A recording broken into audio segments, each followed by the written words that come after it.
It happened on a September evening 2 years ago, just after sunset. Two lives colliding along a rural county road in Isanti County. Riding a skateboard home in the summer's fading light, 15-year-old Antonio DeMules. Returning home from a bar, Adam Mackey. Mackey's truck struck the boy, drove over him, threw him 61 feet. Adam Mackey kept driving. A surveillance camera capturing his truck seconds later at 8:09. He turned himself in the next day, telling detectives he thought he hit a wild animal, not a 100-pound boy. It was dark. All of a sudden, I see this black object about this tall on the ground right before I hit it, and there was a bump on my front bumper, and to me it looked like an animal, dog, or I thought turkey right away.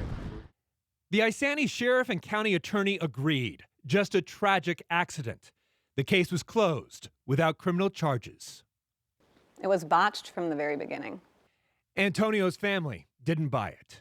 From our very first meeting with Isanti, they spun it off that this was all Antonio's fault, which was a lie.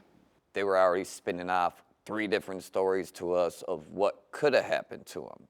Oh, he was sitting on his skateboard, or he was weaving in and out of traffic. Oh, he was laying on his stomach, which none of them were true,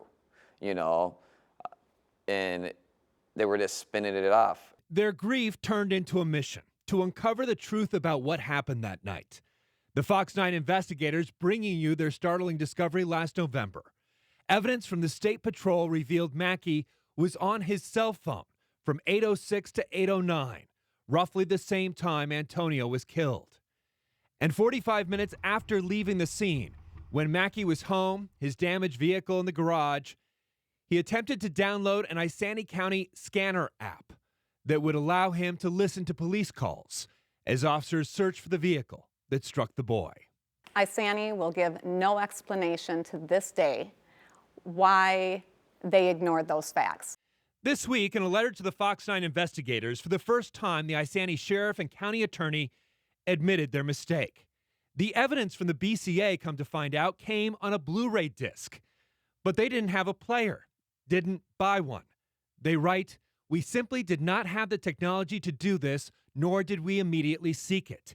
This was an error on our part, and we acknowledge the mistake." In documents obtained by the Fox 9 investigators, the lead detective, Rob Boker, says he was told to spin the accident off as a tragedy and not a malicious incident to get the person responsible to come in faster. I honestly thought that it was a wild animal. Obviously, if you hit something so hard, you heard it clank under your truck or your car, you might get out and check it. But, Sure. People hit birds, hit animals all the time, and that's why we put it in the press. The report was to say, hey, we can believe this is a tragic accident. Mr. Mackey, I'd like to talk to you. Mackey declined to talk to the Fox 9 investigators. I'm wondering why you downloaded the Isanti County scanner app 40 minutes after the hit and run. I'm wondering about phone records that show that you were on your phone between 8:06 and 8:09. Why would you... Don't call again? He said, don't call again, and he hung up. But he didn't have an answer for either of those questions. 10 days after our story last November, Adam Mackey was charged with leaving the scene of a fatal accident, but not the more serious charge of criminal vehicular homicide. Our system failed them miserably. How? Every step of the way. Michael Broadcorp is a former political operative who helped Antonio's family navigate the bureaucracy. One of the things that this case exposed, Tom, is the left hand didn't know what the right hand was doing. How big a difference do you think our story made?